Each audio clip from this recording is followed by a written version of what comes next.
Olá, pessoal, boa noite. Tudo bem com vocês? E aí, como vocês estão? Vamos chegando. Bem-vindos de volta aqui à nossa live boa de toda terça-feira. Bate-papo com o pessoal da Performance Máxima. Hoje com a participação da Simone. Hoje, por motivo de força maior, o Hector não vem conversar com a gente, mas se Deus quiser, semana que vem a gente está completo. Mas a Simone já está por aí. Tá entrando aqui com a gente. Hoje a gente vai falar sobre um tema muito legal, que é Boa neuromarketing. Olha noite, lá. Olá, tudo Olá, bem? Simone, boa noite. Tudo bem com você? tudo bem? Minha imagem tá meio ofuscada ou é impressão minha? Olha, É, no início pareceu, agora acho que não. Tá. falar Boa boa noite, noite. pessoal que está chegando aqui. Boa noite. Bem-vindo, gente. Vamos chamando os amigos aí que dá tempo para o pessoal chegar. Vamos conversar um pouquinho sobre o que a neurociência tem a ver com marketing, se isso tem fundamento, se Se não não tem, tem, a relação da emoção, do processo de decisão aí nas compras. Então, se né? você tem um negócio, você quer entender como se comunicar de maneira assertiva com o mercado, com o seu cliente, vem conversar com a gente. Então eu vou me apresentar novamente. Meu nome é Simone Grosso, sou psicóloga, falo de Porto Alegre, Rio Grande do Sul, com muita satisfação e alegria. Todas as terças-feiras estamos aqui com o Stefano e a Helena para falarmos sobre performance criativa. E esse nosso encontro ele teve origem justamente na nossa intencionalidade, no nosso objetivo comum de ajudar as pessoas no seu desenvolvimento criativo, na pessoa, né, naquilo que ela quer melhorar, que é o que a gente vem fazendo há 25 anos, de a pessoa procurar melhorar seu desempenho, melhorar sua saúde, melhorar sua criatividade. E nesse propósito nós encontramos o pessoal da Dislock e somamos então ideias, questionamentos e tudo mais, e objetivos para a gente falar para vocês. Então, sejam bem-vindos, coloquem suas perguntas que estamos aqui à disposição. Ah, Isso, que e se legal. der tempo, aí já vai, olha, indicando essa live para seus amigos, vai lá naquele aviãozinho aí, já chama o pessoal, porque o papo hoje vai ser importante, viu? É um papo bem legal e a gente vai falar um pouco sobre essa relação mesmo de decisão, né? O que influencia na hora da compra, enfim. E essa ideia veio porque o Stefano está lendo um livro legal, queria que ele contasse para o pessoal. Oi, Vini! Ah, Vini. Beijo, meu amor. Ele é meu É, filhão. O Vini tá aí hoje prestigiando a gente. é, assim como a Simone comentou, né, acho que dessa ponte, né, da performance criativa, que é o que nos une, que originou essa nossa conversa. Eu acho que tem alguns conceitos que a gente tem conversado aqui nessas lives. Então, como a gente está unindo alguns conhecimentos, né, da parte criativa, com o embasamento da neurociência, algumas explicações. A Simone e o Hector sempre trazem bastante conteúdo da parte da psicologia, que explica bastante principalmente as questões comportamentais, como fala. E ali, assim, eu, como designer, estudo bastante a questão da experiência do usuário, né? O comportamento do usuário, como tudo, como que a pessoa se comporta né, ao utilizar um produto, qual a imagem aquele produto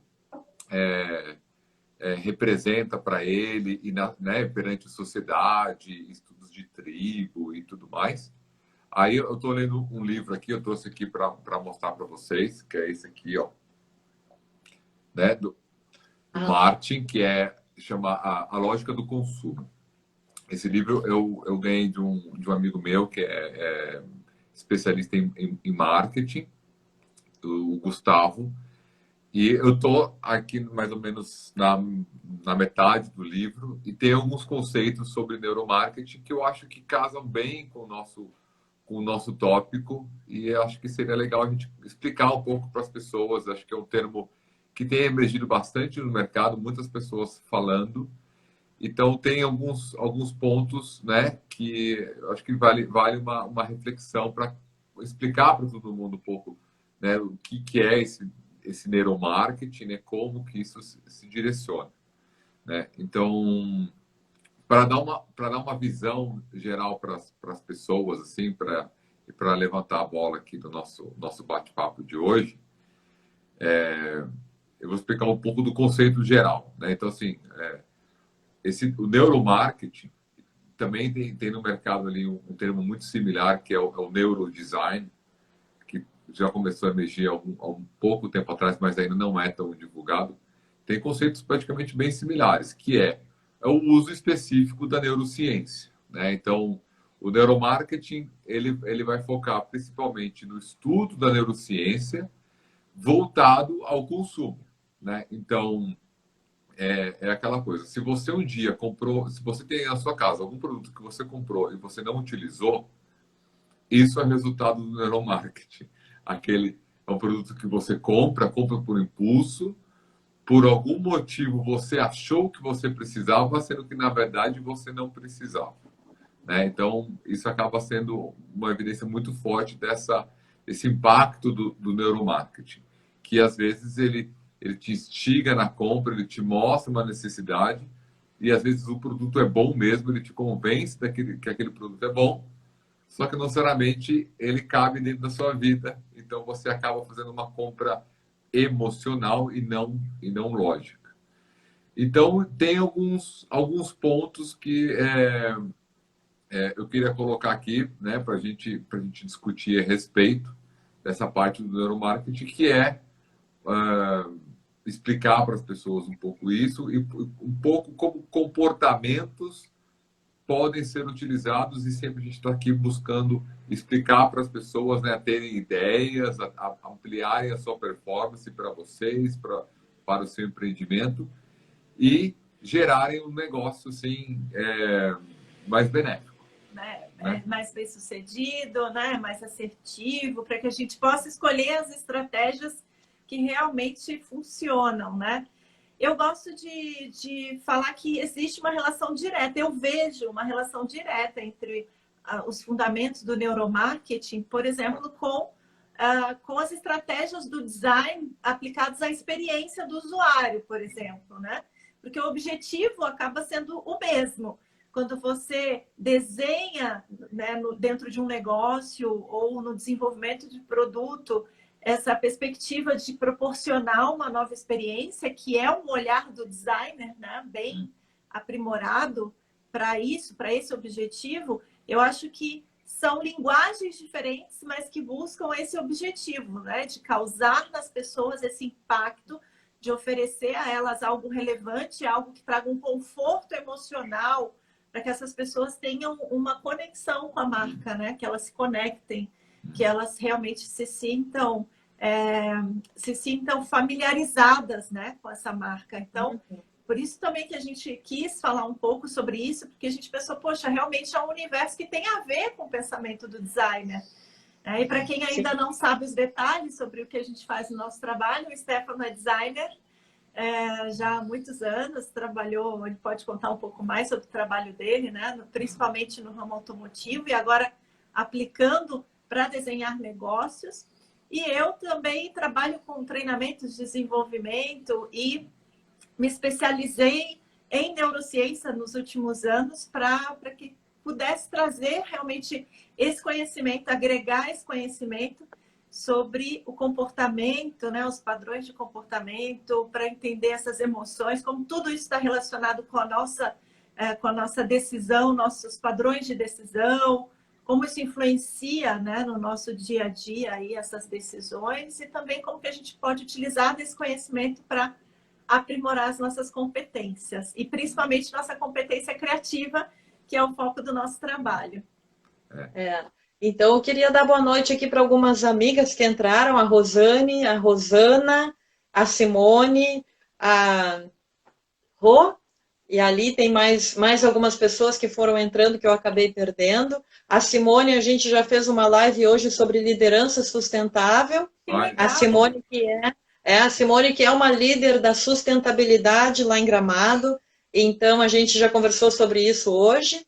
E eu acho que esse tema é muito bacana, eu gosto muito desse tema, porque muitas pessoas, às vezes, muitas vezes, têm preconceito com vendas.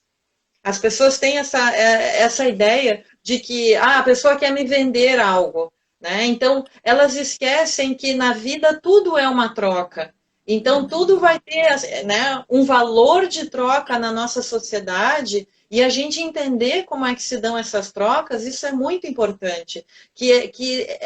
Digamos assim, a gente procurar se esforçar para perder os preconceitos que nós temos com os valores de trocas que nós estabelecemos na vida, isso também tem a ver com sustentabilidade. Eu vi a Simone entrar, me lembrei da nossa conversa e eu lembrei o quanto o nosso tema de hoje ele está relacionado com as relações sustentáveis entre as empresas, da gente conseguir manter um relacionamento que pode ser favorável para ambos os lados, onde todos ganham. Então, de repente, a gente até pode começar a nossa conversa, e daí o Stefano traz as novidades boas do livro que ele está lendo, dessa ideia de que aqui no Brasil o neuromarketing ele chegou muito com aquela ideia dos gatilhos mentais que nós conhecemos, né? Que são de vendas via internet, de marketing digital.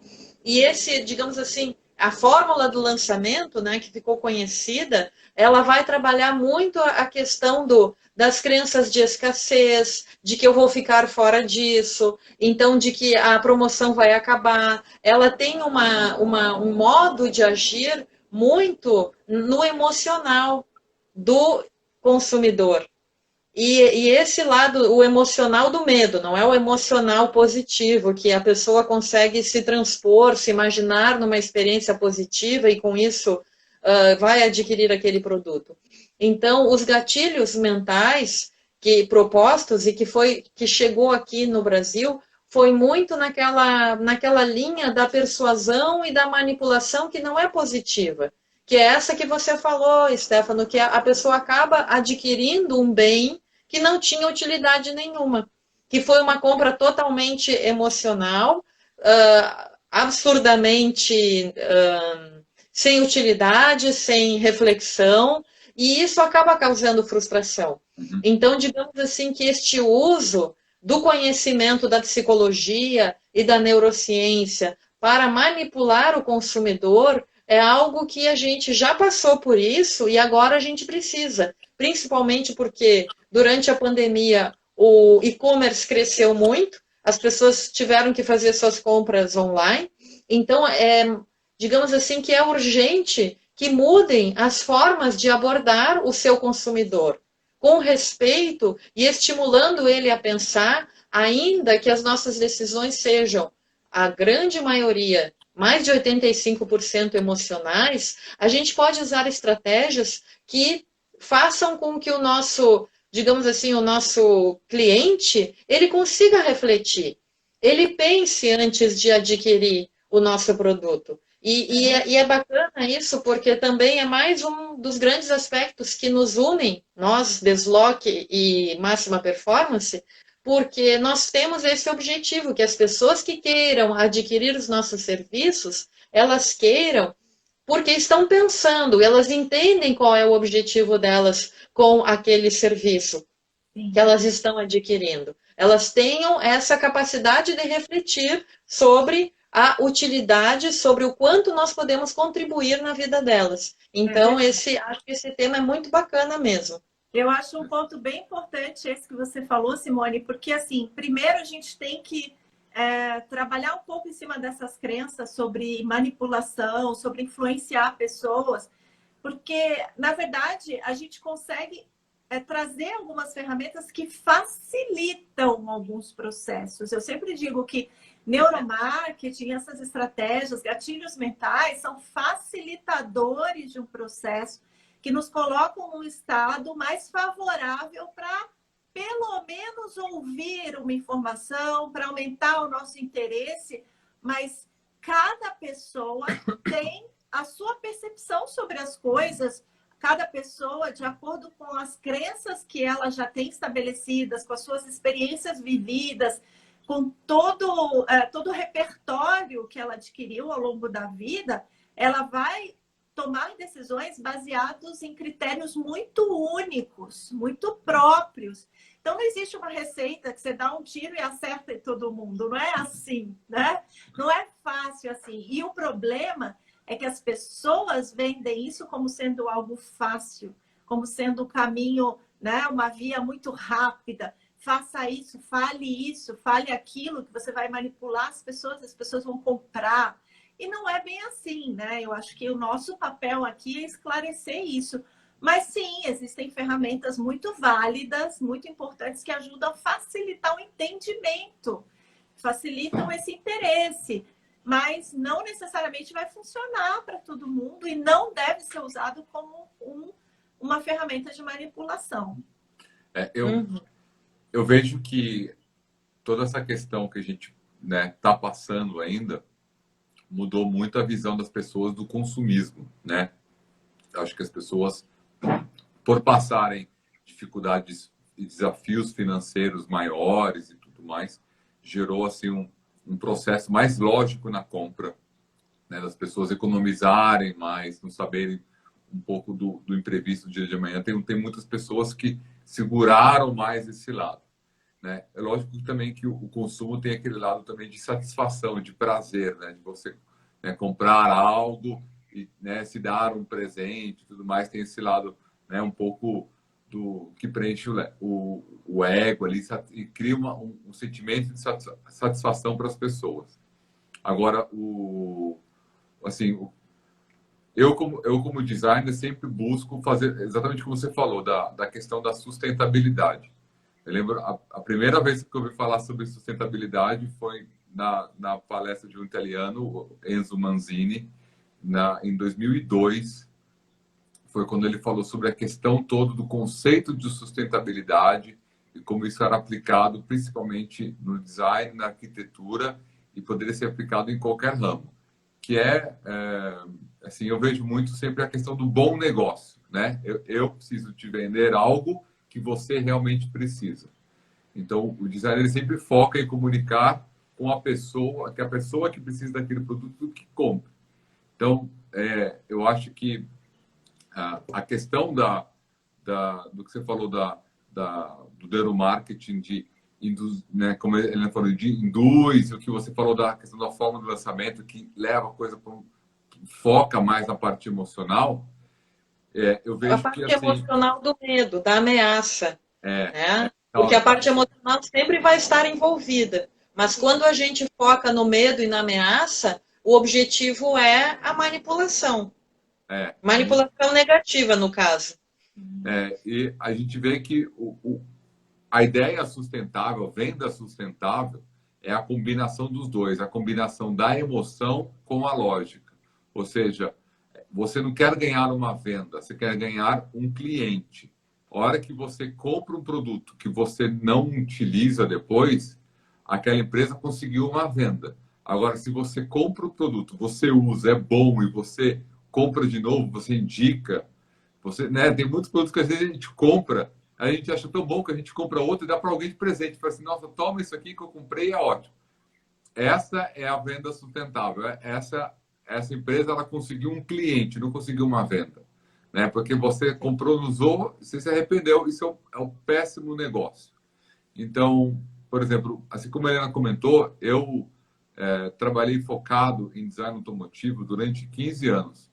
E uma das preocupações muito grandes que o designer tem quando desenha um carro é certificar que aquele produto seja útil para o cliente e que quando alguém compra aquele carro, que ela fique com o carro, né? A gente não quer desenhar um carro que depois seja conhecido no mercado como um carro que é revendido muitas vezes. Então, assim, é um dos pontos, né, entre os centenas de preocupações que vocês têm, técnicas, vendas, de segurança e aparência, etc. Um desses pontos é justamente isso, que o cliente compre aquele carro, que ele fique com o carro. Então, tem algumas questões de usabilidade muito importantes. Eu, que trabalhei tantos anos focado na parte de interior de veículos, ali é a área fundamental, é onde tudo isso acontece. Porque muitas assim, carro tem assim, no design automotivo tem uma frase que é que as pessoas compram o carro pelo exterior, né, pela aparência externa do veículo, e elas ficam com o carro pela funcionalidade interna. Porque fora você só usa na hora da compra, você só olha e acha bonito, mas você não tem um uso para aquilo. O uso é simplesmente estético, você tem que gostar. E tem muitos, né, tem alguns carros no mercado que ficaram conhecidos por serem feios por fora, mas muito bons por dentro. Aí as pessoas acabavam ficando, ou seja, a usabilidade era muito boa. Então é esse conceito de você conseguir casar, né, um produto bom e comunicar com aquela pessoa que realmente precisa, né? É. Eu vejo que, por exemplo, assim, na nossa área de desenvolvimento humano que a gente trabalha, muitas vezes as estratégias das pessoas para vender produtos na internet sobre o desenvolvimento humano vem muito assim. Se você não quer ser mais criativo, por exemplo, esse curso não é para você. Não faça esse curso se você quer ficar, né, na sua vida acomodada e sem criatividade. Então, isso é um termo que se chama dissonância cognitiva.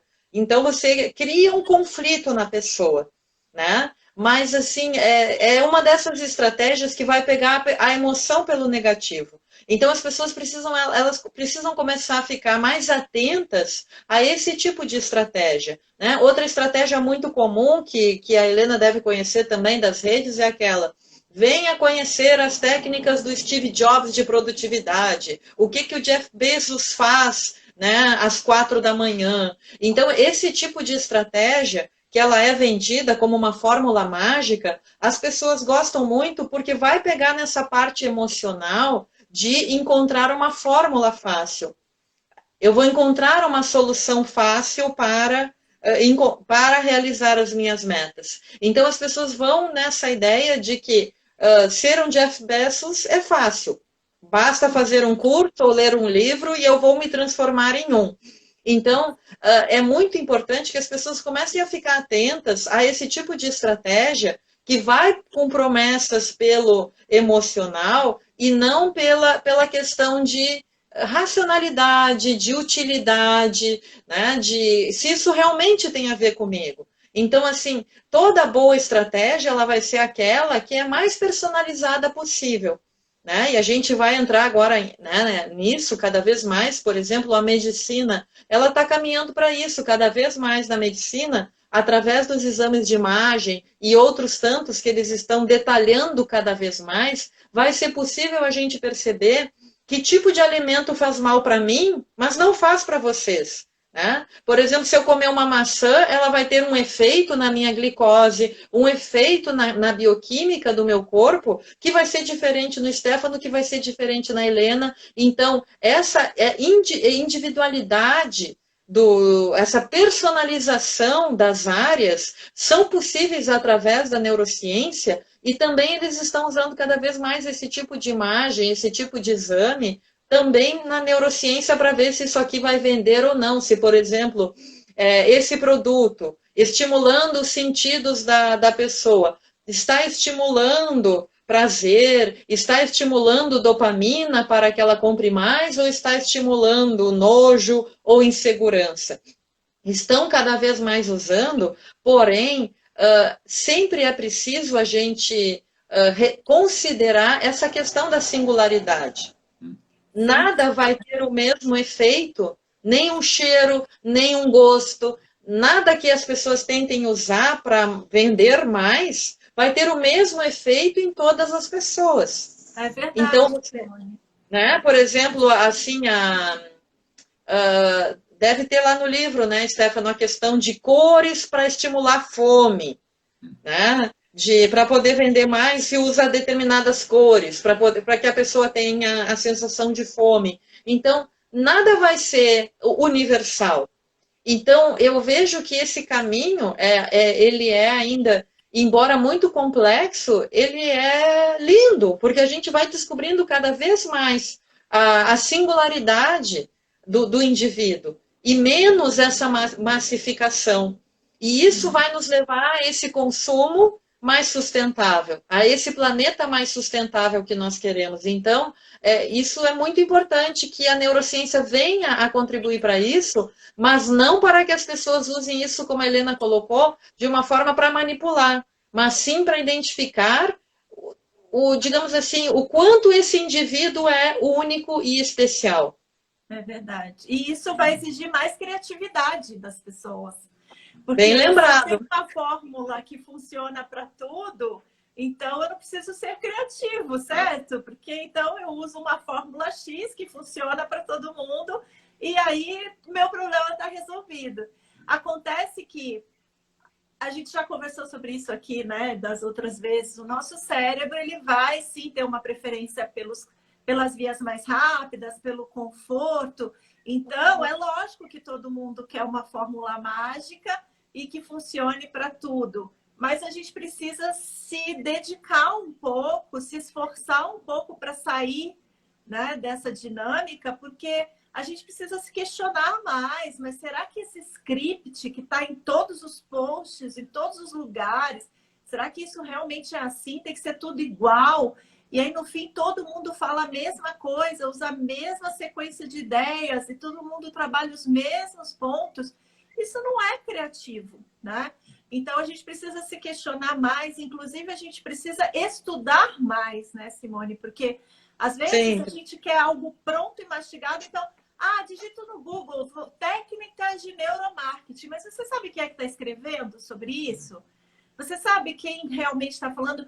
Neuromarketing tem a ver com neurociência aplicada ao marketing. Neurociência é uma ciência muito complexa. A gente está aí nos últimos anos, eu e a Simone, né? A gente está se dedicando dia a dia. É uma ciência que não é simplesmente você decidiu que vai falar sobre neuromarketing.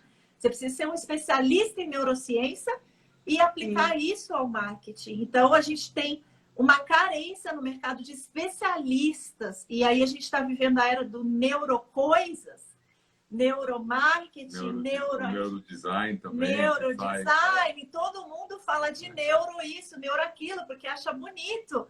Mas isso não torna as pessoas cientistas do assunto, né? Mas é mais fácil de vender, Helena. Bota o neuro na frente e vende mais fácil. Mas cada um de nós tem o papel de investigar isso, né? Quem são essas pessoas, que essas pessoas estão ensinando, se isso tem realmente fundamento, né? Tem gente ainda ensinando sobre o cérebro trino, uma coisa que não faz mais sentido algum, que a neurociência já trouxe muitas informações, que resume o cérebro em funcionamento super simples e batem na tecla como se isso fosse a fórmula, né, para vender. Eu ainda bem tenho a minha especialista em neurociência aqui do lado, que funciona como a minha fonte de validação de fake news referente à neurociência. Então, toda vez que eu vejo alguma coisa, eu estava vendo um conteúdo, ela pegou essa parte do cérebro trino. Eu falei assim, o que é isso aqui? Ela falou, pula essa parte, esquece isso. Tipo, eu falei, bom, nem sei. Então, eu nem dei bola, assim, falou assim, tá bom. Não estava no livro, tá? Estava em outro conteúdo. Não nesse livro. Mas acho que esses são conteúdos que a gente tem que investigar e entender com cautela, né? Para a gente não virar especialista em algo que você não é, né? E hoje acho que a rede social dá às pessoas esse poder de serem especialistas em tudo, né? Então eu ligo uma câmera, eu começo a falar daquilo que eu gosto, das minhas preferências ou daquilo que eu li e aí, né, viro um especialista, né? Então a gente precisa ter realmente esse cuidado. Por isso que eu acho que esse tipo de trabalho que a gente tem realizado tem um papel muito importante, né? De informar as pessoas, de trazer um embasamento real, né? Mais estruturado, mais robusto sobre a relação da neurociência com todas essas coisas, seja com marketing, seja com a criatividade, a relação do pensamento do design. Também aconteceu isso com design. Muitas pessoas começaram a falar de design thinking e tal, aí você vai ver o currículo do cara e o cara é outra coisa e nunca, né, teve qualquer experiência na área de design. Então, eu acho que é como a Simone falou, massificação e aí as pessoas são especialistas em tudo, né? Uma coisa que eu queria Aí eu queria fazer uma pergunta para você, Simone. Você que é psicóloga. Então, consulta online. consulta Depois online. você pode cobrar. Quem sabe faz ao vivo, diria o cara aquele da TV. É isso aí. Quem Não sabe? deu nem tempo de preparar. Eu acho, assim, eu vejo muito nisso que você falou, essa questão do consumo. Então, eu vejo assim, acho que isso, diversas questões, cada vez mais vão direcionando a gente para um ponto, que é um ponto que o designer estuda isso há muito tempo e tem estado em alta mais recentemente, que é a questão do propósito, né? Então, assim, as pessoas entenderem o seu propósito, as marcas entenderem o seu propósito, são coisas assim. Agora, graças a Deus, estão se falando mais sobre isso, mas assim, é um dos fundamentos do design, né? Que você sempre quando você vai fazer alguma marca, você tem que entender um pouco qual que é a essência daquela marca, o que a gente quer ser e o que aquele cliente quer ser com o nosso produto. Então, por exemplo, dentro da minha experiência automotiva, eu lidei com diversas marcas, assim, e cada marca automotiva tem um propósito que ela atende, né? O seu mercado, o seu nicho, né? Então, assim, tem simbologias, trabalha com arquétipos e tudo mais. Então, assim, eu não vou explicar tudo que eu sei, porque eu trabalhei com diversas marcas, mas eu faço uma que é bem memorável, que é a minha última experiência profissional como designer automotivo foi na McLaren, que é muito nichado, como todo mundo pode ser. Então, são produtos esportes de alto luxo e muito caros, mas que tem um público muito focado, ou seja... E fiel, né? Muito fiel também. É muito... Você cerca aquela pessoa, então são produtos que você trabalha uma vida inteira para conseguir fazer uma venda. São pessoas que trabalham, né? Hoje se fala esse nome, as pessoas lembram do Ayrton Senna que corria da McLaren, ou seja, tipo, é uma venda muito demorada, sabe? Porque eles trabalham uma imagem durante anos, décadas, para que a pessoa ou poucas pessoas um dia consigam comprar um produto tão caro. Ou seja, é muito difícil. Só que marcas como essa, elas têm que ter muito claro o propósito delas, porque elas não podem perder esse propósito de vista e essa estratégia, porque ela vai ficar anos fazendo isso e ela não pode mudar no meio do caminho. É algo que ela vai demorar 20 ou 30 anos para que alguém chegue e fale assim, está na minha hora de comprar uma McLaren. Para o cara chegar neste ponto, ele teve contato com a marca durante muito tempo e ele entendeu o propósito daquele produto, né, que tem a questão, lógico, da parte da própria performance do produto, mas ele tem um significado muito forte e eles trabalham para que esse significado se mantenha. Você, tipo, é muito difícil, né? Então, assim, acho que quem olha de uma vitrine, quem olha num site, vê ali, é só um produto caro que coloca lá, mas, assim, é um trabalho muito complexo. Aí, então, esse é um ponto que eu só queria comentar. Não é a pergunta ainda, tá? Aí a pergunta é o seguinte. Tô até com medo da pergunta já. Com toda essa introdução. Então, assim, ó, eu que estou... Então, nesse livro aqui A Lógica do Consumo, do Martin, ele fala muito sobre a questão do neurônio espelho. É uma das coisas, assim, que não é novo, né? Utilizado no marketing. É uma coisa já, é um dos conceitos mais tradicionais. Ele só está com um novo rótulo, mas é a mesma coisa de você olhar aquela imagem do modelo na revista e você olhar, eu quero ser esse cara. Então tem um cara lá muito, né?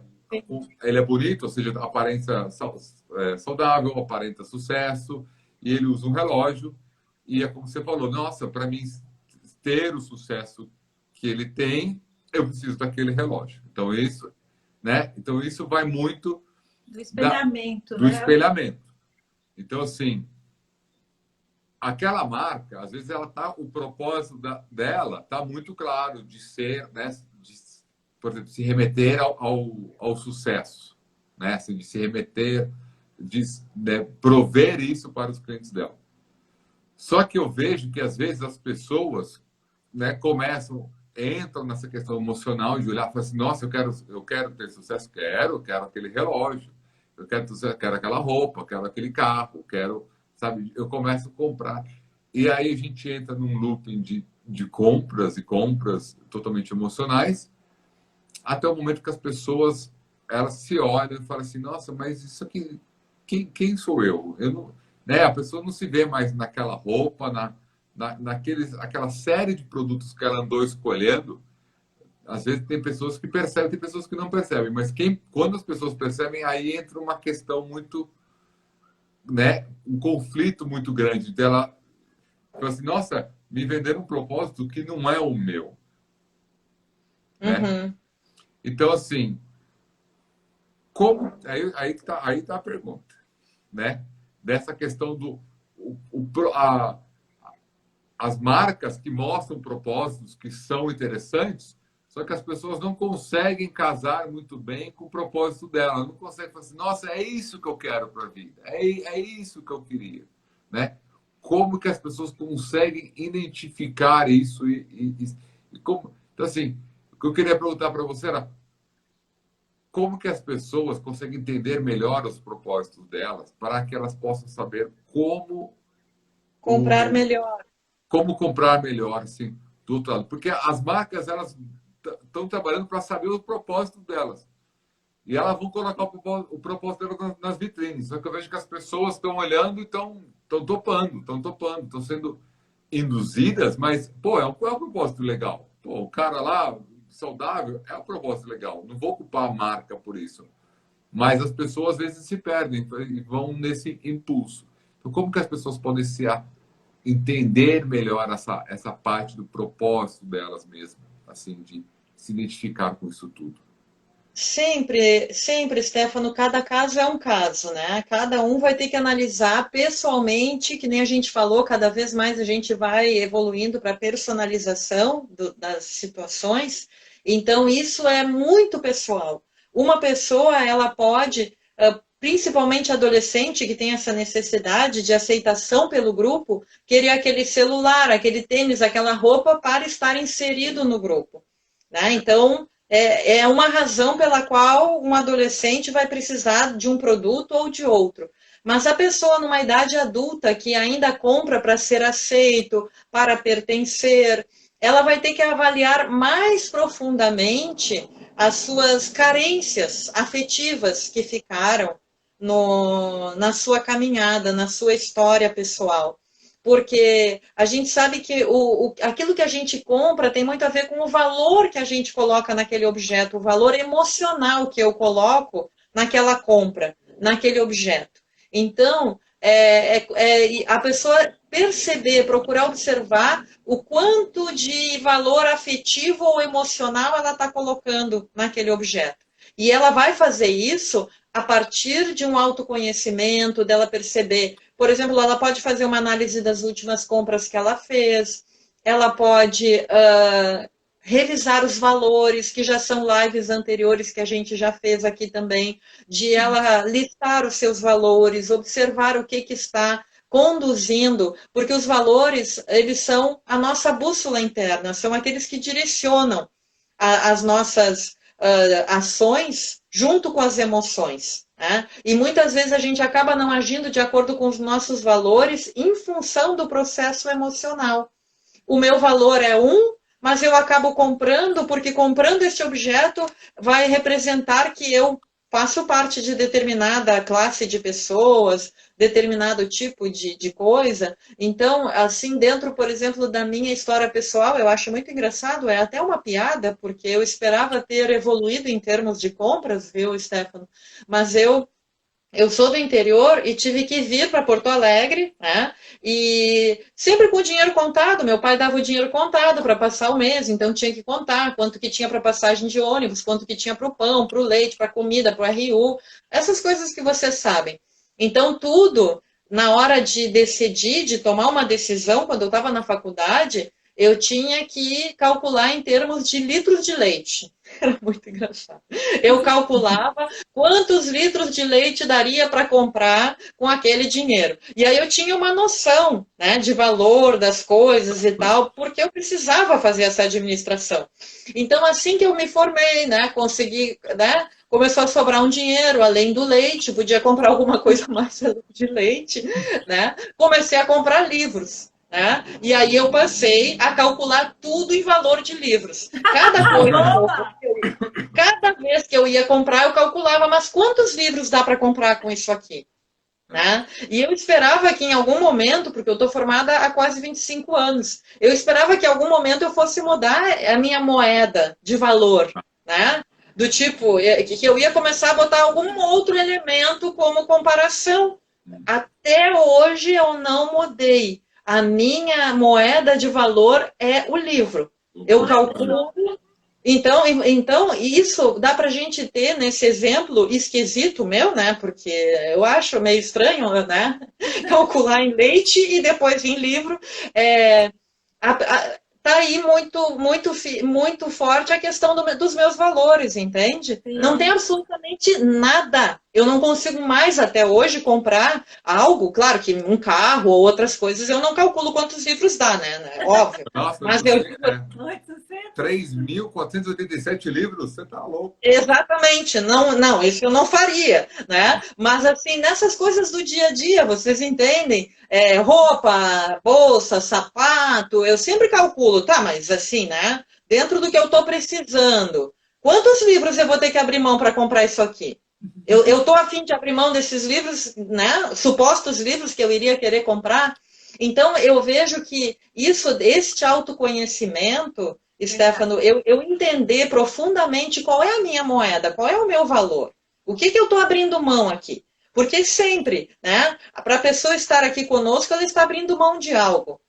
Né? E nós estamos aqui, de alguma forma, cativando as pessoas ou não. Né? Existe um valor que elas vão atribuir à informação que a gente está dando. E a gente também atribui um valor a este momento que nós estamos aqui presente com elas. Então, cada um, para cada atitude na vida, vai atribuir um determinado valor. E isso precisa ser começado a ser pensado, né? Cada vez mais. Né? Eu escolho isto em detrimento a outra coisa. E qual é o valor disto para mim, real na minha vida? E aí, cada vez mais, as pessoas vão poder fazer escolhas melhores a partir do momento que elas vão começar a pensar cada vez mais. Agora, tem também, né, Stefano, aqueles probleminhas que a gente fala bastante, Helena, que a Helena também fala, que é a questão da dopamina. Tem muita gente que compra impulsivamente. Não tem a ver necessariamente com uma carência da infância, um valor que ela deu àquilo. Né? Tem pessoas que compram impulsivamente e compulsivamente, que elas acabam até escondendo, Stefano, compram e escondem. Então não é nem para pertencer a algo, não é nem para mostrar para os outros. A pessoa tem impulso. Exatamente. Porque aí já tem, né, um problema de compulsividade, que muitas vezes precisa até ser tratado com alguma medicação para compulsão. Então, existem diversas formas e que as pessoas precisam, sim, procurar alguma ajuda se elas não estão conseguindo identificar as razões pelas quais elas estão comprando o que elas estão comprando. Possivelmente elas estão tentando preencher algumas necessidades e algumas lacunas, e muitas delas ainda não têm um entendimento claro sobre quais são essas lacunas. Então é necessário um trabalho bem desenvolvido de autoconhecimento, uma análise do seu próprio perfil, das suas preferências, do seu padrão de comportamento, um acompanhamento com psicólogos como a Simone, o Hector, uma terapia, né? Então, tudo isso vai trazer ferramentas que aumentam esse conhecimento a respeito desses valores ou dessas necessidades internas que muitas vezes elas estão ofuscadas, né? E de alguma maneira a gente não percebe. E tem a mesma coisa com comida, né? Por exemplo, muita gente come para se sentir recompensado. Simplesmente é uma recompensa. Estou cansado, então eu como mais. Ou então estou feliz, então eu como mais, porque é sempre uma recompensa, uma relação de recompensa. e muita gente vai ter uma relação, né, de recompensa com o consumo. Então, eu já ouvi muitas pessoas falarem assim, vou ao shopping esse final de semana e vou fazer um banho de loja porque eu mereço, porque eu trabalho muito, porque eu estou estressado, estou estressada. Então, a gente precisa entender essas necessidades, até para que a gente entenda o quanto que essa questão, inclusive hormonal, química do nosso cérebro, está interferindo nessas decisões, né? Porque muitas vezes é uma questão de se autorregular, como a gente vem falando aqui nas outras lives, né? De controlar o estresse, de ter realmente esse autoconhecimento para interferir, para interromper alguns processos que são processos automáticos e a busca imediata da recompensa, do prazer. Então, é uma questão também de disciplina e treinamento para a gente conseguir interferir nesses processos, porque senão vira mesmo uma bola de neve. E entender assim, Stefano, que também faz parte disso tudo, a gente chama no nosso trabalho de qualificação do desejo. A pessoa começar a direcionar, porque o desejo, ele nos leva muitas vezes a coisas ilusórias, né? Então, no budismo, eles dizem que um dos maiores problemas do ser humano é o desejo e as ilusões, que estão muito vinculados um com o outro, né? Então, eu desejo algo que vai me dar a ilusão de pertencer, a ilusão de determinado status. Então, muitas vezes as pessoas precisam olhar para essas ilusões às quais elas se apegam e buscar recompensas que tragam uma satisfação mais duradoura. Então, assim, o que eu já li, não sei se isso ainda se aplica até hoje, mas, por exemplo, dizem, e você que trabalhou com carro, talvez tenha essa informação atualizada, que, por exemplo, o prazer hedonista, que é este da compra, da aquisição de algo, quando se compra um carro, dura até o tempo que aquele cheirinho de carro novo se mantém. Que depois que o cheirinho do carro novo, né, se exauriu, a pessoa não tem mais essa satisfação, ela não tem mais. E digamos assim, este prazer hedonista, parece que o mais longo era do carro novo. Os outros ainda eram mais curtos. Então, a gente precisa, por exemplo, começar a desenvolver essa recompensa que a Helena colocou em recompensas saudáveis, que não tem a ver necessariamente com consumo, que tem a ver com experiência, por exemplo, né? O sentir-se bem, o trocar experiências, né? Por que este momento aqui conosco ele é tão bom, né?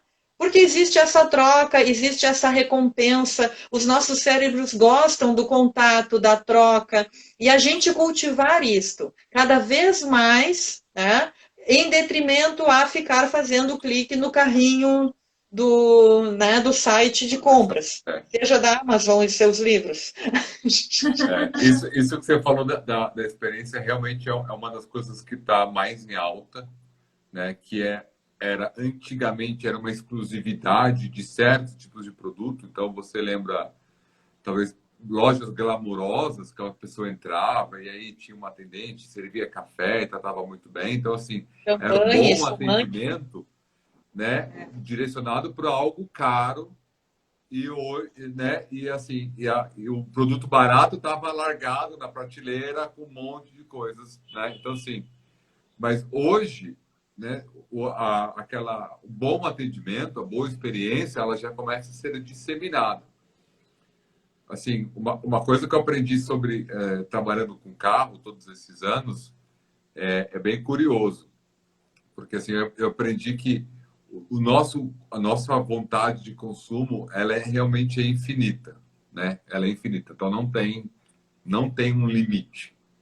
Então, por exemplo, eu que trabalhei com a McLaren, que são carros super luxo, super caros, durante aquele período eu tinha que entender o dono daquele carro, o que ele está querendo. Uma vez que esse cara compra o carro, ele tem o carro, aí eu tenho que entender qual que é a cabeça dele. Uma vez que esse cara tem esse carro durante um ano, o que ele vai estar olhando, que vai estar chamando a atenção dele, para que ele não, né? A gente tem que entender para que ele não largue aquele carro, ou o próximo modelo ele fala assim, nossa, eu quero um modelo novo. Então, por exemplo, o carro a gente busca, no primeiro momento, a questão da qualidade, né? em segurança, um carro, né, que consiga andar, que consiga me locomover em segurança. Depois a gente busca a parte estética, né? Então, tem que ser bom, tem que ser bonito. E depois as pessoas vão para o nível de performance e confortos. Então, carro com banco de couro, com ar-condicionado, com teto solar, com câmeras aqui, sensores ali, e aí vai movendo para o motor potente, e vai andando para o carro que anda sozinho, e vai indo. Né? A hora que ele chega, por exemplo, no carro como uma McLaren, e aí ele chegou em todos os requisitos, e ele continua. Só que aí os próximos passos, ele vai para a exclusividade, aí ele quer comprar um carro de uma outra fabricante que só faz 6 carros por ano e acabou. Então, tipo, aí começa a entrar em outro você falou da escassez, e depois Sim. que o cara tem esse carro, ele vai achar um outro, aí ele vai querer assim, é realmente sem fim, tá? Porque depois ele entra a hora que ele chega no último ponto, ele começa a multiplicar em quantidade. Então, não é só ter um. Que é tipo, por exemplo, se você pegar o Calvin Klein, se você pegar Cristiano Ronaldo, que são grandes colecionadores de carros, você vai ver, eles não têm 3 carros, eles têm 30, eles têm 40. Então, você entra nesse... Então, assim, na parte de consumo nosso, ele é uma rosca que nunca chega num ponto. A gente tem uma capacidade no cérebro que é a habituação, né? Então, chega um momento que a gente fica habituado àquele estímulo. Então, o carro que era o carro dos sonhos, maravilhoso, esplêndido, perfeito, já não tem mais, né, essa produção de dopamina tão alta quando eu vejo esse carro. Então, eu não tenho mais esse sistema de recompensas do meu cérebro sendo acionado a todo momento, né? Então, quando você conquista o carro, você conseguiu a grana, você foi lá, fechou o negócio, comprou o carro, levou para casa, você tem aí uma descarga de muita dopamina, muita adrenalina, mas esses hormônios, eles vão, né, se acalmando, essa produção, ela vai baixando, e aí, com o tempo, o nosso cérebro entra nesse processo de habituação. Por isso que a gente comentou na última live que o nosso cérebro presta atenção àquilo que muda, ao que muda. Então, imagina o desafio para essas marcas, porque ele já chegou no topo da experiência, como o Stefano falou, e aí o que mais ele vai fazer de novo? O que ele vai fazer de diferente dessa vez para surpreender esse cara, para produzir nele esse estado de ânimo, de impulsividade? Então fica cada vez mais difícil, principalmente para essas marcas que estão no topo, no auge, né? Fica cada vez mais desafiador chegar nesse ponto, né? De surpreender o cliente. E aí, realmente, né? Que tem muito a ver assim com as mudanças de paradigma, mas antes da gente ir para esse lado, e o nosso tempo já está ficando curto, né? Eu quero dar boa noite para o Alexandre, que é um outro amigo lá de Gramado. Hoje é o dia do pessoal de Gramado nos prestigiar. O Alexandre, ele faz um trabalho muito bacana, que é nessa abordagem que eu acredito, que eu já estava aqui pensando em falar, que ele assessora pequenas empresas nos seus planos de negócios, calculando, ajudando a prever, né, o sucesso do negócio, se aquela empresa está adequada para aquele contexto. Então, ele ajuda a pensar esses detalhes ali na região da Serra. É muito bacana. E, assim, ele tem essa abordagem que eu ia falar agora, que eu acredito que vai cada vez mais ser algo presente, que é também o que a gente está fazendo aqui com essas nossas lives na terça-feira, é uma conexão com as pessoas que estão nos ouvindo, com quem tem interesse no nosso trabalho. Uma conexão que também passa pelas nossas emoções, com a nossa motivação, com o nosso propósito. Entende, Stefano? Então, a gente se conectar cada vez mais com quem está ligado na mesma energia da gente. Né? Então, assim, tem toda aquela questão, por exemplo, o medo contagia muito, a escassez vai acabar, eu vou ficar de fora, eu vou ficar sem, eu preciso desse produto.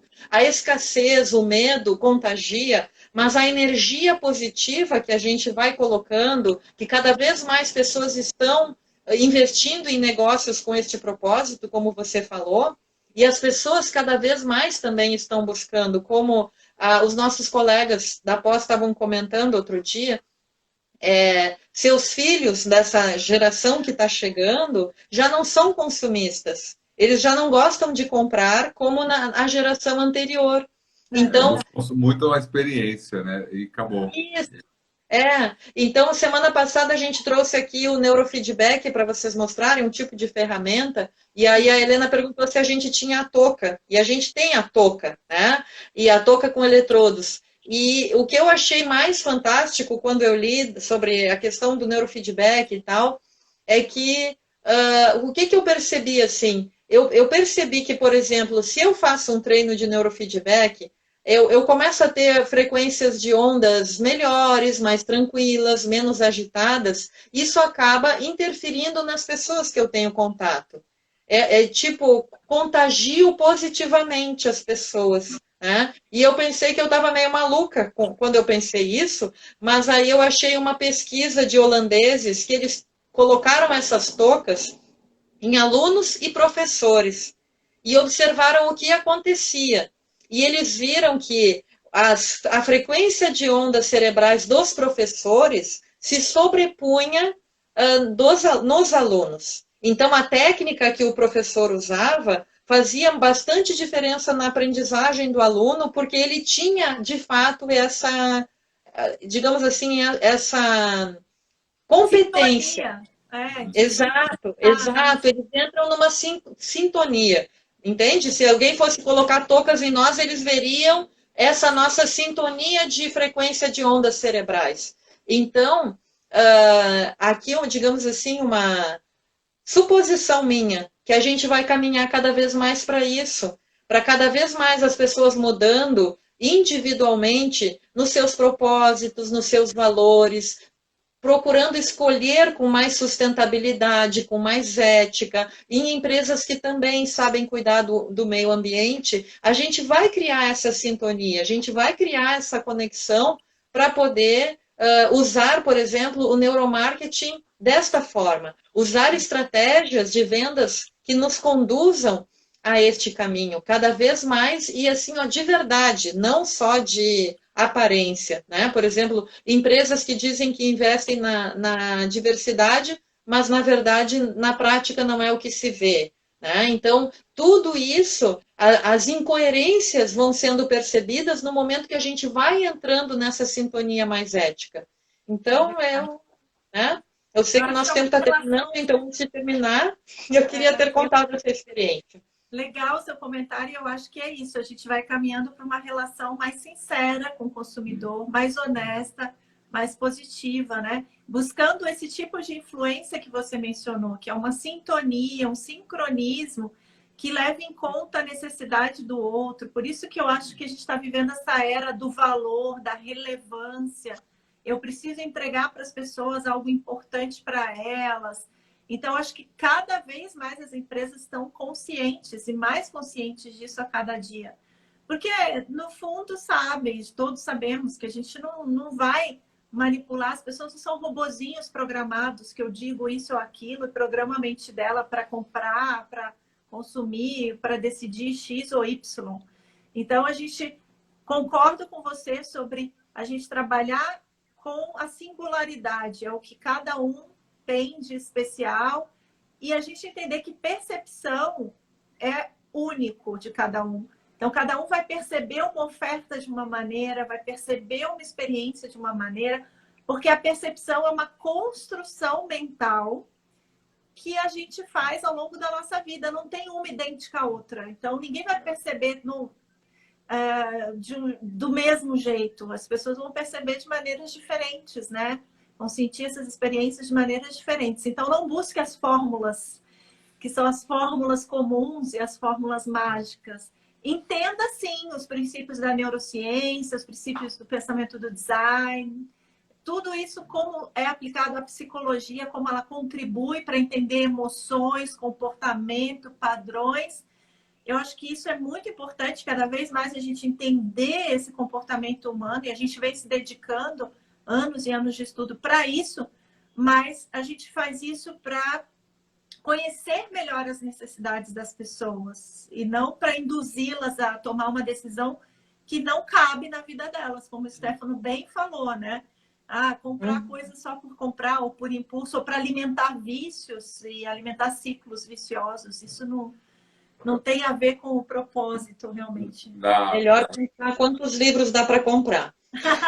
Então, esse ponto seu eu achei genial. Eu estou aqui com a cabeça rodando muito forte sobre isso. Engraçado que, do jeito que você me falou, dá para entender muito do seu jeito de ser, entender tudo, né, tudo que condiz com a sua personalidade isso. Eu acho que é justamente esse ponto, às vezes, do que você falou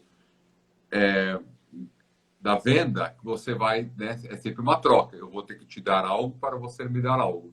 É o que você falou no começo da live, né? Nem sempre é ruim. Todo mundo vê que a venda é ruim, mas não é, porque é uma troca. A gente está vendendo. Troca justa. Né? A gente está aqui entre nós vendendo conhecimento. Então, eu te A gente está tentando vender uma ideia, vender uma ideia de que as vendas podem ser sustentáveis. O que eu achei muito legal foi que você comentou da questão do livro, que eu acho o fato, não do item em si, mas de você conseguir valor. Ter identificado para você, falar assim, olha, para mim, a minha moeda de valor é essa. E, como falei, eu consegui entender diversos aspectos ali que você moveu do leite para o livro. Sabe? Então, é da comida. As necessidades. A comida, então, você moveu da comida, então, cobriu aquele estágio, né? Da questão de sobrevivência. E depois você vai para o ponto, né? Da busca do conhecimento, que é muito difícil que você saia dali, porque não tem. Ele é muito elástico, né? Então, é difícil você conseguir sobrepor. Mas acho que é muito legal. O que eu estou em mente aqui é ficar pensando qual é o meu livro, né? Qual vai ser esse Ele tem um hobby, né? Que é de pintura de miniaturas. Então a gente vai calcular em miniaturas agora. Calculo. Quantas miniaturas você poderia ter comprado com isso?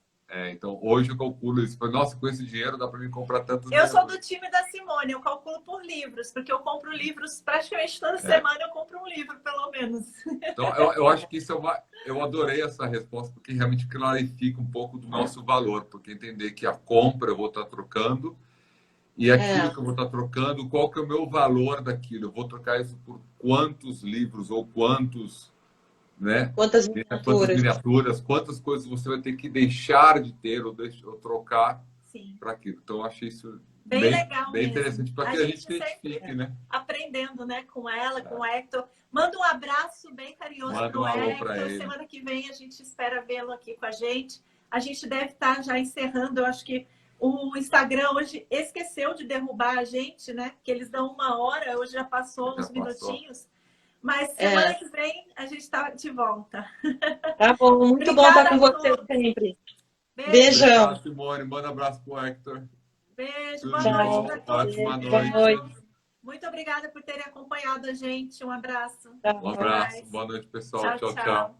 Tchau.